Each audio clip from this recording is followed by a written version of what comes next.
જુઓ, તમે કોઈ ગાયો ને ભેંસોને રોડ પર હસતા જોઈએ? હે કોઈ ગરોળીઓ ભેગી થઈને હશે ખૂણામાં? હે બધી માછલીઓ હશે?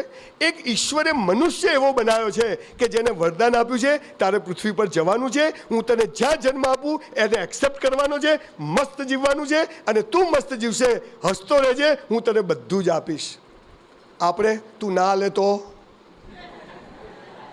કેમ કે મને મારી જાત પર ભરોસો નથી, હું મારી જાતને વફાદાર નથી, તો હું કોઈને વફાદાર નથી. આ પાયાની વાત આપણને કન્વે નથી કરતા. અને રહી વાત આપણી એજ્યુકેશન સિસ્ટમની, માફ કરજો, હું જવાબદારીપૂર્વક બોલું છું, એજ્યુકેશન સંસ્થામાં બેઠો છું, પણ આ વાત હું લઈને નીકળ્યો છે. આના માટે આપણને, ભલે આપણે બ્લાઇન્ડ હોઈએ, ડેફ એન્ડ ડમ હોઈએ, પગે તકલીફ હોય, ફિઝિકલ હેન્ડી, સાહેબ તમારાથી પણ વધારે જેનું બધું હાજુ હોય ને એને વધારે તકલીફો છે, તમને ખબર જ નથી. જેનું બધું ઓકે છે, they are in more trouble. કેમ કે જીવનની વાસ્તવિકતા જ ખબર નથી કે જીવન છે શું. આપણે ખબર છે બધા સ્પોકન ઇંગ્લિશના ક્લાસીસમાં જઈએ કે અમને ઇંગ્લિશ શીખવાડો, સ્પેલિંગ તો આવડે નહીં. તમને સ્પેલિંગ ના આવડે તો ઇંગ્લિશ બોલતા આવડે?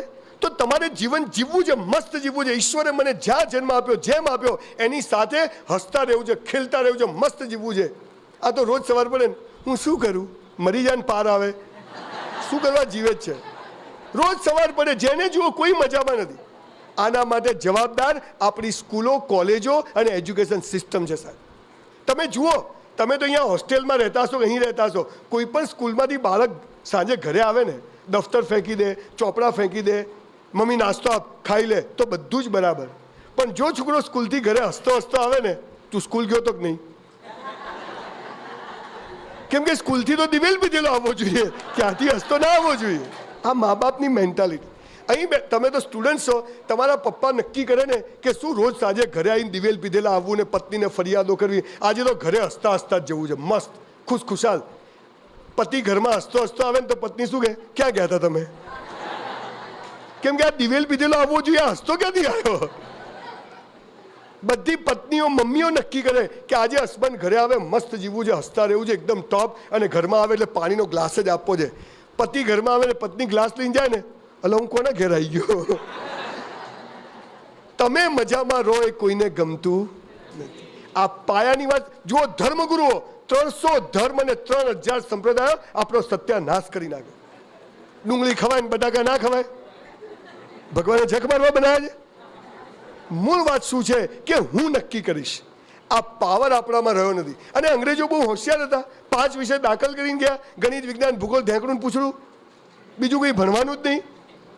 આવા સમયે હું એક નવી વાત લઈને આવ્યો છું, એક નવો વિચાર તમારી સમક્ષ લઈને આવ્યો છું. તમને ખબર છે આપણી સ્કૂલ કોલેજો શું કામ કરે છે? આપણે જે ડિપ્રેસ થઈએ છીએ, હતાશ થઈ જઈએ, નિરાશ થઈ જઈએ, સ્કૂલો ક્યાં ભૂલ કરે છે હું તમને સમજાવું. તમને ખબર છે આપણે સ્કૂલ કોલેજમાં જેનો પહેલો, બીજો, ત્રીજો નંબર આવે ને એનું બહુમાન કરીએ છીએ, ખબર છે? પહેલો, બીજો, ટોપર્સ. દોડવાની હરીફાઈ થાય, પહેલા, બીજા, ત્રીજા નંબરનું બહુમાન. એટલે છેલ્લા 3 નંબરનું શું? મારા જેવી નોટો ત્યાં જ ઊભી હોય, એની કોઈ વેલ્યુ જ નથી.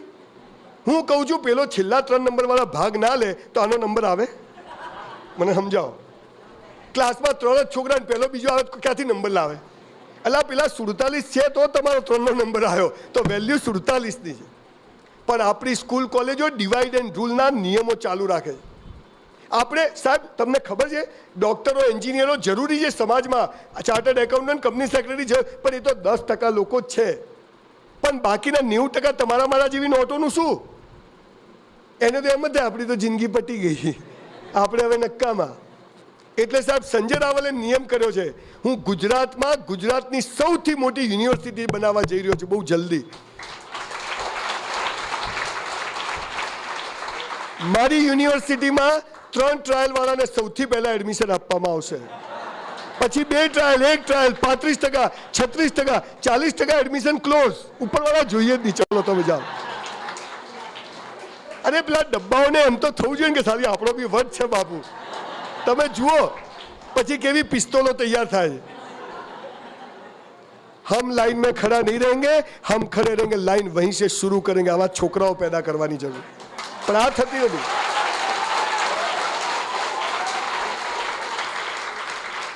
બીજું, મારી યુનિવર્સિટીમાં કોઈ પણ જાતની પરીક્ષાઓ લેવામાં નહીં આવે. નો એક્ઝામ્સ.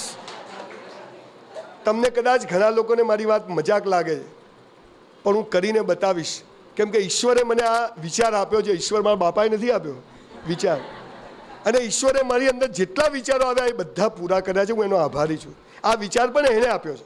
મૂળ વાત શું છે કે દરેક બાળકનું જીવનમાં સરખું મહત્વ છે. ઈશ્વરે આપણને બધાને યોગ્ય જગ્યાએ યોગ્ય સારું ખરાબ આપીને જન્મ આપ્યો છે. પણ આપણે રોજ હું શું કરું? હમણાં હું કાંકરિયા પાસે ઊભો હતો તો બે છોકરાઓ આવ્યા કે કાંકરિયામાં કૂદકો મારીને મરી જવું. મેં પકડાયેલા. મેં તો શું કરો છો? અંકલ મરી જવું. મેં કેમ? કેટલું બધું વાંચ્યું, યાદ જ નહીં રહેતું. મેં તું મરી જશે તો બધું ફરીથી ભણવું પડશે. એટલે ઘરે જતા રહ્યા. મૂળ વાત શું છે તમને ખબર જ નથી. તમે જેટલી ફરિયાદો કરો છો ને જેટલી, એટલો ભગવાન ઈશ્વર અલ્લાહ તમારાથી દૂર થઈ જાય છે. તમે જ્યારે એમ કહો છો ને ભગવાન મને કેમ આ તકલીફ આવી, ભગવાન મને કેમ આ તકલીફ આવી, મારા મા બાપ લઈ લીધા, મારો ભાઈ લઈ લીધો, હું ગરીબ છું, મારી આંખો નથી, પગ નથી, મને બુદ્ધિ નથી, આ બધું જ તમે જ્યારે કહો છો ત્યારે ઈશ્વરને એમ થાય છે મારે આને તકલીફ આપી અને આ લેવલે પહોંચાડવો છે અને આ દુઃખી થઈને ફરે છે. ઈશ્વર જે કરે તે, બહુ અઘરી વાત કહું છું, કદાચ તમને એમ લાગતું છે કે સંજય રાવલ વધારે બોલે છે, પણ હું દાવા સાથે કહું છું ઈશ્વર જ્યારે પેલા સાહેબે કહ્યું ને કે તકલીફ આપવા માટે ખભો શોધે ને ત્યારે એવા ખભાને તકલીફ આપે છે જે એને સહન કરી શકે. મિત્રો તમને લોકોને ખબર નથી 2 હાથ અને 2 પગ કપાઈ ગયેલા લોકો ક્યાં પહોંચ્યા છે. એક સખત મહેનત હોય છે સાહેબ. મારી જિંદગીમાં હું આ લેવલે એમને નથી પહોંચ્યો. સાયકલ નથી, અત્યારે હું મર્સિડીઝ લઈને ફરું છું, મસ્ત કરોડો રૂપિયાના ઘરમાં રહું છું, ટોયલેટમાં બી એસી લગાવ્યું છે. બોલો, મેં તો હવે જીવવું પડશે મસ્ત હાલું, નહીં તો ભગવાન પાછું લઈ લે પાછો. એટલે કીધું જીવી લો. પણ છતાં પણ રોજ 2-3 કલાક આખા દુનિયા દેશ દુનિયામાં ફરું છું. હમણાં અમેરિકા 14 સેમિનાર કરીને આવ્યો. કેમ કરું સાહેબ? આપણે અહીંયા ચોક્કસ કારણસર ઈશ્વરે મોકલ્યા છે. પણ આ તો મોટો ભિખારી થતો જ જાય. એ દિલ માગે મોર, આવવા દો આવવા દો. કેટલાક ખેતરો હોય તો 80 વર્ષના કાકા બી શું કે બાજુનું ખેતર લેવાઈ જાય તો સારું. એટલે હવે મરી જાય કેટલા ભેગા કરશે ભાઈ તું? મૂળ વાત શું છે કે જિંદગી અદ્ભુત છે. Life is so beautiful. ઈશ્વર બધાને બધી વસ્તુ લઈને જ મોકલે છે. આપણને ખબર નથી, એના રસ્તા જુદા હોય. આપણે જ્યારે નિષ્ફળ જઈએ, બિલકુલ બરબાદ થઈ જઈએ, બધી તકલીફો આવે ત્યારે સમજવું કે સફળતાનું પહેલું પગથિયું ઈશ્વરે આપણા માટે નક્કી કર્યું છે. આ આપણને કોઈ કહેતું જ નથી. અરે તાર તો આવું છે, અરે તાર તો આવું છે, અરે તાર તો આવું છે. તારે કેવું છે? કેમ? બધા આ દુનિયામાં સૌથી વધુ શું અપાય છે ખબર છે? શિખામણો. અને સૌથી ઓછું શું લેવાય છે? શિખામણો. કે આપવાને લેવા વાળા બે સમજે કે આ તો બીજા માટે જ, આપણે ઠોકે જાઓ, ચાલુ રાખો. જિંદગી અદ્ભુત છે સાહેબ. પણ આપણને પાપ અને પુણ્ય, સ્વર્ગ અને નર્ક, નળયુગ, કલયુગ અને સતયુગ, આના નામે ઉલ્લુ બનાવી અને સાધુ સંતો એમની દુકાનો ચલાવે છે, નેતાઓ એમની દુકાનો ચલાવે છે. અત્યારે બી નેતાગીરીમાં શું છે? બધો નવી બાટલીમાં જૂનો દારૂ છે. આમથી આમ. આવા સમયે એક સરસ મજાની વાત છે સાહેબ કે જિંદગી અદ્ભુત છે. Life is so beautiful. અને સાહેબ જે પલે તમે ફરિયાદો કરવાનું બંધ કરશો ને, તમને ખબર નથી ઈશ્વર તમારો હાથ પકડીને તમને ક્યાં લઈ જશે. અમારી વિદ્યામંદિર સ્કૂલમાં અમારા દરેક ક્લાસમાં 2 ડેફ એન્ડ ડમ બ્લાઇન્ડ સ્ટુડન્ટ્સને મૂકવામાં આવતા હતા, જે લોકો મારી સાથે કામ કરતા હતા. અને મને એમના પેપરો અમે લખતા. એ લોકો બોલે ને અમે લખતા. મને પણ બ્રેલ લિપિ સાહેબ વાંચતા પણ આવડે છે થોડી ઘણી. મને એ બધી ફિગર્સમાં બધું ખ્યાલ છે. મને યાદ છે કે અમારા ક્લાસમાં અમને જ્યારે હાર્મોનિયમનો સંગીતનો પિરિયડ હોય ત્યારે અમે 48 છોકરાઓ કે 45 છોકરાઓ જે હાર્મોનિયમ કે શીખતા હતા એના કરતાં પેલા 5 છોકરાઓ જલ્દી શીખી જતા હતા સાહેબ. આ તમને ખબર જ નથી. ઈશ્વર જ્યારે એક ચીજ લઈ લે ને ત્યારે તમારી અંદર બીજી ચીજ જબરજસ્ત મૂકી દે છે. જરૂર છે એને શોધવાની, એને બહાર લાવવાની કે ઈશ્વરે મારી અંદર શું મૂક્યું છે. આપણો એક પગ લઈ લે, આપણો એક હાથ લઈ લે, આપણું મગજ લઈ લે, આપણી આંખો લઈ લે, તો એના પાછળ એવું નહીં માનવું કે ઈશ્વરે અન્યાય કર્યો છે. ઈશ્વરે કોઈક ચીજ આપણી અંદર બીજી એવી મૂકી છે કે જે એને બેલેન્સ કરે, જેની આપણને ખબર જ નહીં. અને આ કોન્ફિડન્સ જ્યારે આપણામાં આવી જાય છે ત્યારે સાહેબ દુનિયા તમારા પગમાં જખ મારતી આવે. પણ આપણે હંમેશા ફરિયાદો કરીએ છીએ, હું શું કરું, હું શું કરું, મારી સાથે કેમ આવું થાય છે, આ સ્કૂલ આવી છે, આ મા બાપ આવા છે, આ સિસ્ટમ આવી છે. બધું મસ્ત છે. કોઈ તમને મદદ નહીં કરે, તમારે જ તમારી મદદ કરવી પડશે. ઈશ્વર જ્યારે કરે, જે કરે, જેમ કરે તે સારા માટે કરે. એને ફરિયાદ કરશો નહીં. સાહેબ તકલીફમાં હો, દુઃખમાં હો, બીમારમાં હો, કદી ભગવાન પાસે જશો નહીં, અલ્લાહ પાસે જશો નહીં. પણ જ્યારે મજામાં હો, મસ્ત હો, મૂડમાં હો, બધું સરસ હોય ત્યારે ભગવાન પાસે જવાનું. આ તો આખો દુઃખી થાય, લઈ લે. ભગવાન કે ત્યાં રહે. જિંદગી અદ્ભુત છે. આપણે જ્યારે દિવેલ પીધેલા ફરીએ છીએ ને ત્યારે ભગવાન આપણો હાથ છોડી દે. પણ આપણે સવારથી, તમે ખબર મેં કીધું ને, હું 24 કલાક હસતો જઉં. કેમ? હું સામે બધી લાશો જોઈને હસતો હોઉં. હાલ તમને બધાને ખુરશીમાં બેસાડે ને તો આમ જાણ જેલમાંથી છૂટ્યા હોય ને બધા, કોઈ સ્માઇલ નહીં, કશું જ નહીં. જાણે શું ટેન્શન છે દુનિયાભરનું, અને ટેન્શનો દૂર થતા નથી. આપણે દિવેલ પીધેલા કેમ કરીએ છીએ? Because there are so many questions and nobody has answer. English સ્પીકિંગના ક્લાસીસમાં જાય, સ્પેલિંગ આવડે નહીં, અને પછી બાઇક લઈને જતો હોય ને તો પડે તો કે ડેમેજ થઈ ગયો. અલા ઇન્જરી કહેવાય, ડેમેજ ના કહેવાય ને. આપણી ગુજરાતી માતાઓ તો જે ઇંગ્લિશ બોલે તમે જુઓ, ખૂન કરી નાખ્યો. બેટા વોટર પીવું છે? અલા પાણી કે આ મરી જશે વોટર. દુનિયાની સૌથી પવિત્ર ભૂમિ એટલે ભારત, અને ભારતની સૌથી મજબૂત ભૂમિ એટલે ગુજરાત. અને એને આપણે ગુજરાતીઓ સારા દિવેલ પીધેલા ફરીએ ના ચાલે.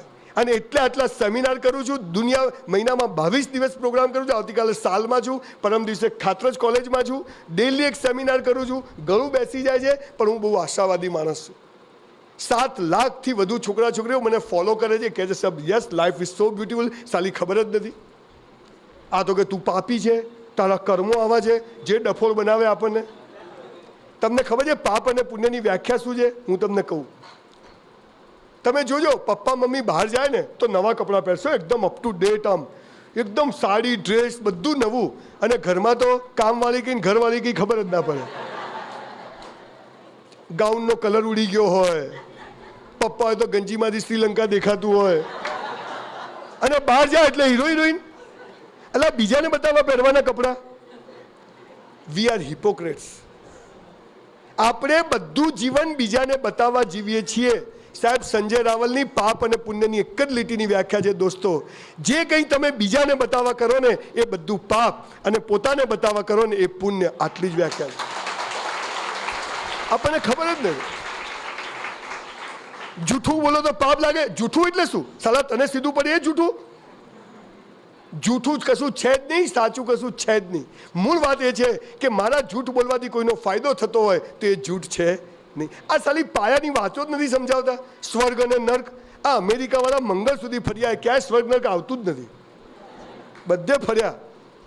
આપણને કહે છે સતયુગ હતો ને કલયુગ હતો. ખબર છે સંજયભાઈ? અત્યારે તો કલયુગ છે, બધું કરવું પડે, આવું કહે છે ને. પહેલા સતયુગ હતો એવું કહે છે ને. હું તમને એમાં આપણને ઉલ્લુ બનાવે છે.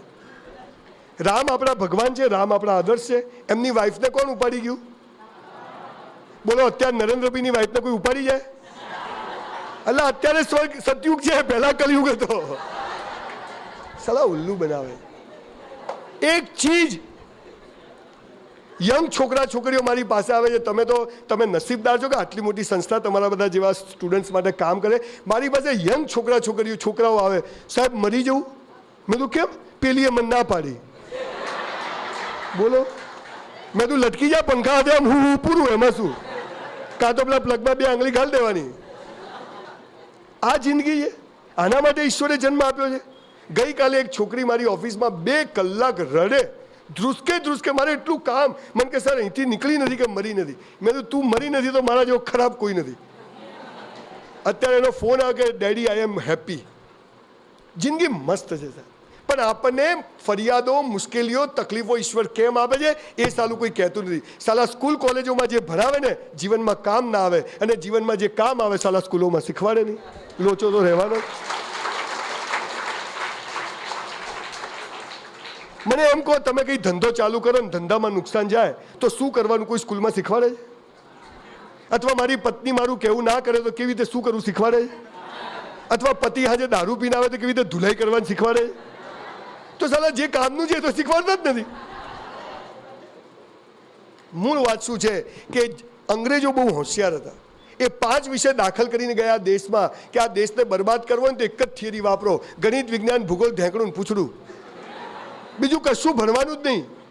પૃથ્વી ગોળ હતી એટલે ખબર છે મારા બાપાને, હવે નવું લાવો. ઔરંગઝેબ આવ્યો અલા ગયો. હવે નવું લાવો. આપણે ગુલામ હતા 15મી ઓગસ્ટ અને 26મી જાન્યુઆરી આપણને યાદ કરવામાં આવે છે કે આપણે ગુલામ હતા.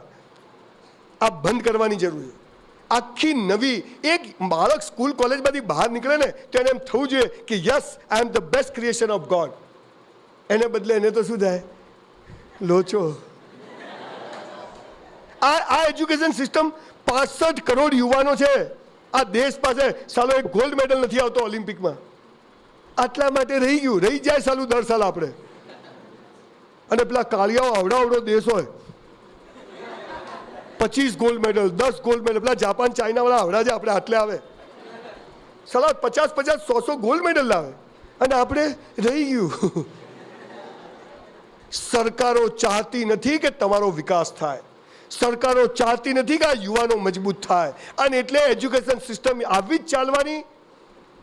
8મા 9મા ધોરણથી મા બાપ ચાલુ કર્યો છોકરાને તારું 12મું છે